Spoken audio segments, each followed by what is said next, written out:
Ševčík School of Bowing Technique, Opus 2.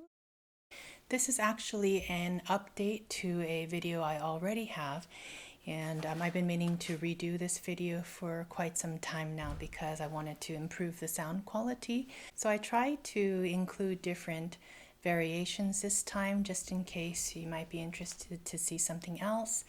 And I will still keep the other video available for you. I will not remove it so that you can see, but I hope if you watch that one, you came to this one. Basically, the reason why I decided to create this video in the first place is because I use this book so much. I find it to be extremely valuable at basically every level. Even for professionals, I think even professionals can get a lot out of it. And you can constantly improve upon your bow technique. You can come back to it and it'll be so fresh and new again.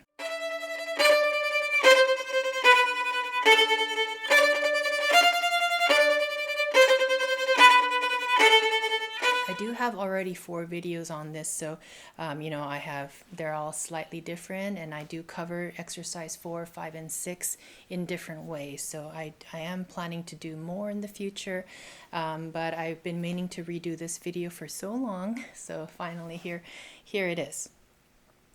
The main thing when you're approaching this, Ševčík, I'm not going to go through every single thing because you can always go back and refer to my original video. But, you want to learn the theme, all right? The theme is placed right at the beginning of exercise 5, and it has a duet part, and that's why I wanted to record that for you in case you'd like to use it. So first, you'd want to really get to know the theme, play it many times and really practice it and play it in tune, play with beautiful tone, play it with same amount of bow, whatever that happens to be for you. So really just get to know the notes. The point is that you don't have to worry about the notes anymore because you're going to have plenty on your mind when you're starting the variations. When you're doing the variations, you want to focus on the bow arm, okay? The sections from variation 1 to 27 is basically, combination of slurs and détachés. And I get this question a lot, like, what do the dashes mean? What do the dots mean? And he titles it, let's see, he titles it half bow. It says whole bow, half bow, bow middle. All right, so it's just giving you a chance to understand how the basic divisions of the bow work and just utilizing it, just putting in that experience. Okay, and then so when you see dashes, basically dashes tend to mean tenuto, which means to like hold on to it full value, but it could be interpreted in slightly different ways. Like if you have dashes within a slur, it means like a portato or something similar to that, or you could actually stop the bow. It's sort of a stopped consecutive notes in the same direction with stops, with gentle stops. It's just with articulations, with markings on the page, there's just so many meanings, and you just have to lean on those who have the experience, who know how to interpret it, and depending on the situation, we would play it a certain way. All right, but for now you can just play them legato, right? When you see dashes, when you see dots, you want to just separate them in some way. So a basic way would be to do a staccato bow, all right, or a martelé bow. And then there's slurs. Okay, the thing that I pay attention to the most is the bow distribution. Obviously, you have to get your pitches down. You have to understand the rhythm. You have to get the bowing right. Like if there are slurs, if there are up bows, down bows, those are bowings, right? But you also want to get the articulations right? If there are stopped bows or connecting bows or anything like lifted bows, bouncing bows, those are articulations. But then you also want to get the bow distribution right. Okay, so I talk about all these things throughout every video. So if you'd like to know more about that, maybe visit some of the other videos, especially number 3 and number 4, the video that I've made.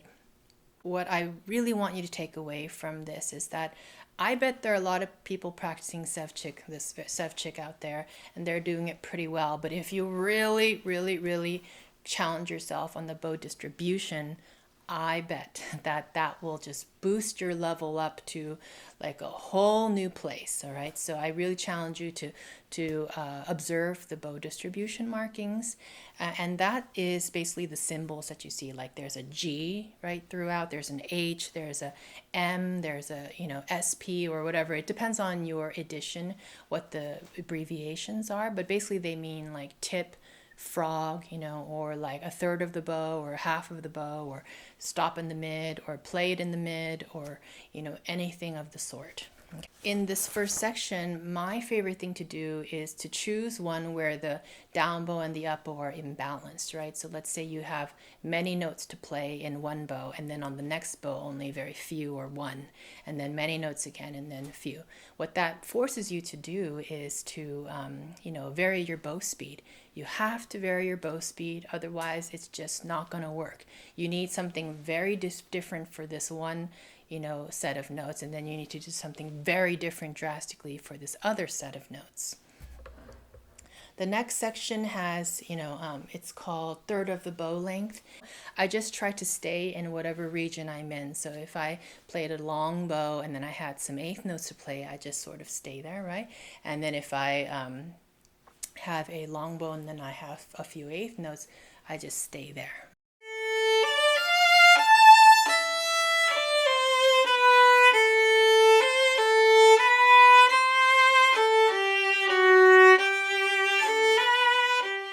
Then we have this dotted note section. It's basically 40 until 49.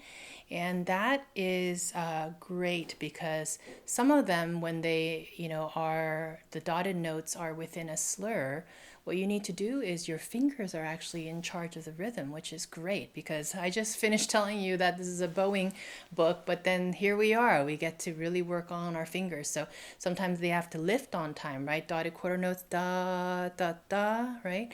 Or they have to drop on time, da, da, da, or da, da, da. Right? And then also you're thinking about the bow at the same time. So trying to kind of juggle and manage everything at once, that's also a great lesson here. Okay. And then the next one is the staccato section. So that's basically 50 to 66. Love this section because you're using one bow and putting multiple notes in, and you're going staccato. So it really, especially 4 notes or 3 notes in a row. So it really helps you divide up your bow. You understand where the quarter points are, like 1 quarter, 1 quarter, 1 quarter, 1 quarter, or the 1/3 points are. There are 3 notes, right? Down, down, down, like with staccatos.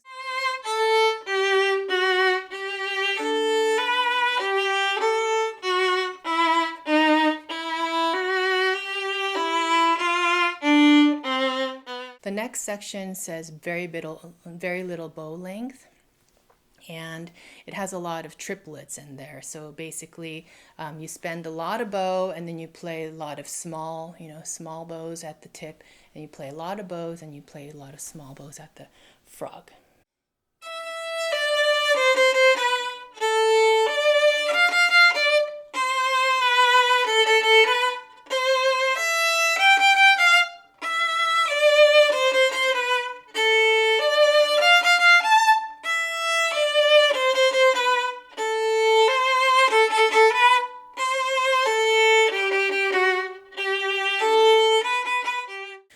The next section, it says from the wrist only. There are a bunch of 16th notes in this section, and I get the question a lot, what does this notation mean when you see slashes there?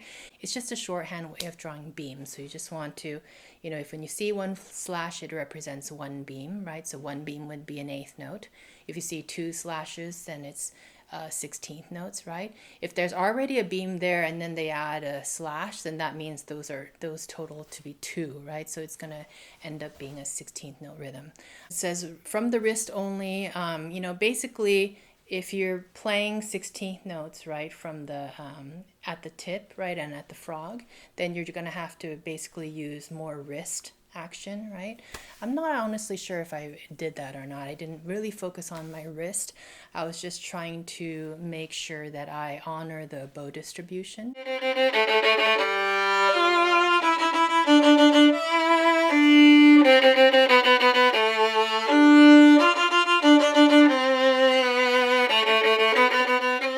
next section is talking about syncopation. I don't think I included that, but a sample from there for those who are a little bit challenged, with the rhythm, right? To be able to change the note or the bow on the and, 1 and 2 and 3 and 4 and, right?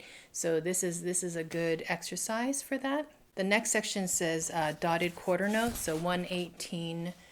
Oh no, I'm sorry. It's dotted eighth notes from 118 until 135. And I chose the one where there's, two combinations together, a hooked dotted eighth note 16th combo, right? And then a separate dotted eighth note 16th. This is the rhythm that I call purple. So purple, purple, purple. If my hands were to subdivide the 16th notes, purple, purple, purple, purple. Many times this one turns into a triplet feeling, da, da, da, da, da.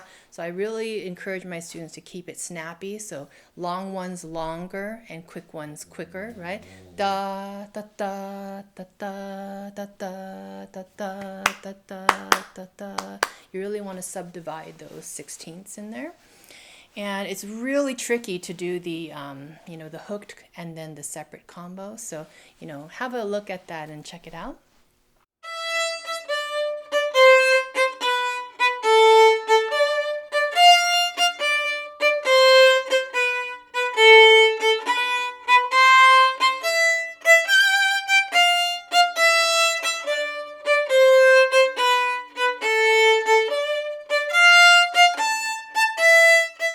Now this next section, it says staccato from the wrist.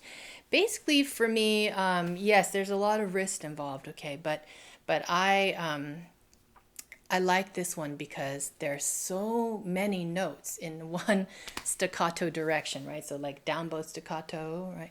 Up bow staccato. It's very challenging, and it tells you to use the whole bow. So it forces you to learn how to really refine your down bow and up bow staccato, and make them all sound the same, even though you're using different muscles. Like when you're near the frog, near the bottom part of your bow, you have to use different muscles, right? And then you have to use a bit more pronation, right, as you get in the middle and the tip. And then up bow, it feels like, the balance is a bit shifted, right? But you still need to pronate more. And then when you get towards the frog, you have to pronate less, and you have to use different muscles in your arm.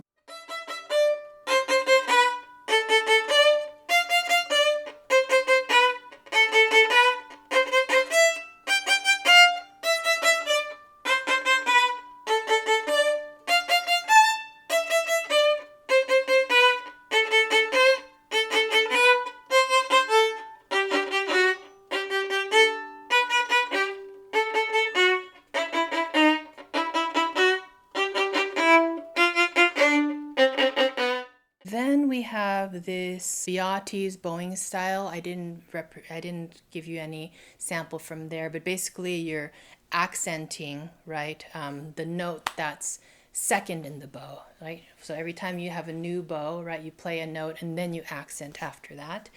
And then the next section, 196 down to 220, it says stroke as if thrown. This is like a sort of a spiccato section. I included a tough one because I think when there's on strokes and off strokes mixed in, rapidly mixing, back and forth, I find that to be difficult. I think my students find that difficult. So, that's a really challenging one to try. I tried to pick some more challenging ones so that you can kind of see it demonstrated.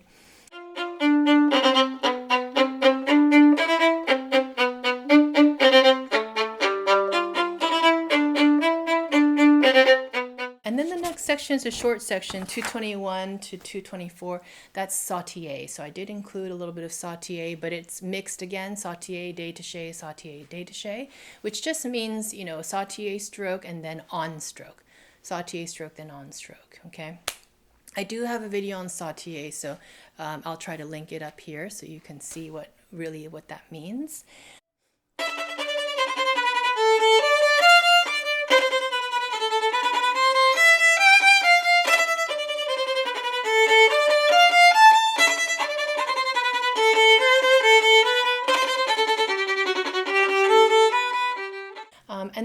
This one says flying staccato, the next section, and I'm honestly not exactly sure what Ševčík meant by it. I would love to, do more research on his terminology and, what he, meant for each one of these sections and things. But I simply haven't done it. I would love to. So I'm just telling you how I teach this one, and I usually just, it's like a slurred on, right? And then you want to do some colle, and the bow is actually coming off. Flying means that the bow is coming off, so it's definitely something where it's being lifted. So I think I'm pretty close to what he intended there, but whenever you're not sure, just make up your mind on it, how you're going to do it, and then just do it consistently, right? So I like this one because this technique is required for the Sights Concerto. I believe it's the third one in Suzuki Book 4.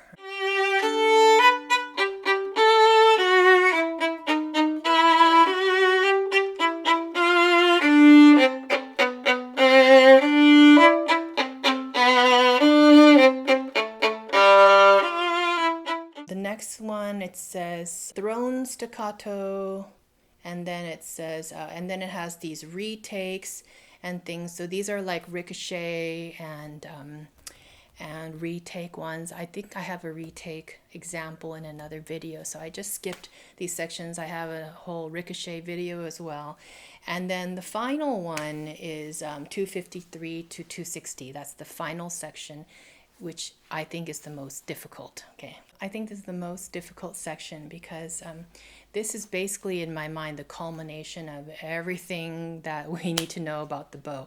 Why do we do Ševčík? Why do we need to, be master of our bow? Because when you go back to your pieces, you want to create beautiful dynamics. You want to create beautiful articulations that ignite the imagination, right? So if there's, a section that needs to sound like ballet dancers, right, then we need to have these beautiful, like bow speed lifts, right, and landings, and you can just imagine the dancers leaping through the air, and or you want to imagine like a very serene scene where there's a pond, with water that is just so still that there isn't even a ripple, but you see just the reflection of the moonlight, right?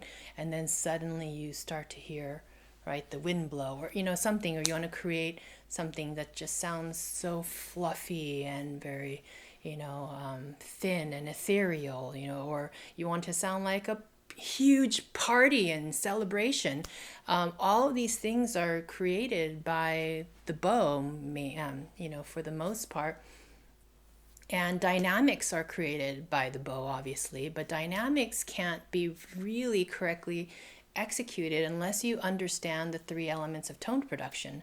So, having these restrictions placed on you, like in 253, is the one that I'm going to demonstrate here, is you're restricted because you have to save bow and play 4 notes in one slur, yet you need to increase your sound, which means you need to increase bow speed. Even though you're saving bow, you have to increase bow weight, you have to change your contact point, you have to do all these things in a controlled manner. So I think this is tough. I'm rarely satisfied with any student who presents this variation to me. I'm not trying to be negative, but I'm just trying to explain to you how difficult this is, right? But we work with it, and then I start to see results, and I'm just like, that's wonderful. That's great work. And what we do is we focus maybe on one element at a time. So maybe you can start with bow weight, creating a bit more, crescendo and decrescendo with bow weight. Once you sort of get the hang of that, right, then maybe you can also, change your contact point. So increase the bow weight as you get a little closer to the bridge, right? Decrease bow weight as you get closer to the fingerboard. And then when that's pretty good, you spend a lot of time with it, even days, even weeks, then maybe you can, add some bow speed, right? And then you have to save so much, and then crescendo, right? I have so much to say about this variation. I can even talk about crescendo, the art of crescendo, how to shape a crescendo, right? What's the proper way to shape it? But just so I don't make this video too long, this is a challenging one. Often what I'll see is the student does pretty well in creating crescendo maybe on one note or two notes, and then the other two notes are just stagnant, they're the same, okay? And then on the decrescendo, I usually hear a big decrescendo suddenly and then it stays the same again, or something like that. So challenge yourself to crescendo every single note. Make sure you hear an audible difference, right, from one note to the next. And then the decrescendo is even harder because we just haven't practiced that so much, right? So to start out loud and then gradually get softer. Usually we get softer way too quickly. Or even playing softly, you actually have to pick up the weight of the bow a bit. All right, you're not going to get a really nice piano or pianissimo unless you actually suspend the bow weight a tiny bit, because the bow is very heavy, especially at the frog.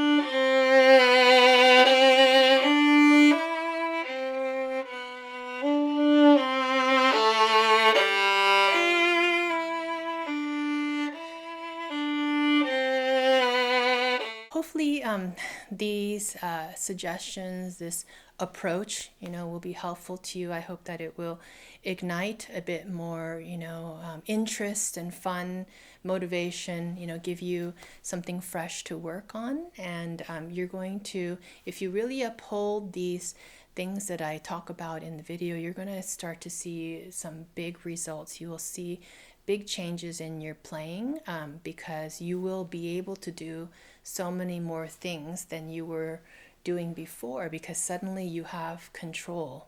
You are the master of the bow, instead of running out of bow in this passage, or not feeling comfortable with the bow in that other passage, or things like that. It's just equipping you in so many ways to be a more versatile player. So anyway, I hope that helps.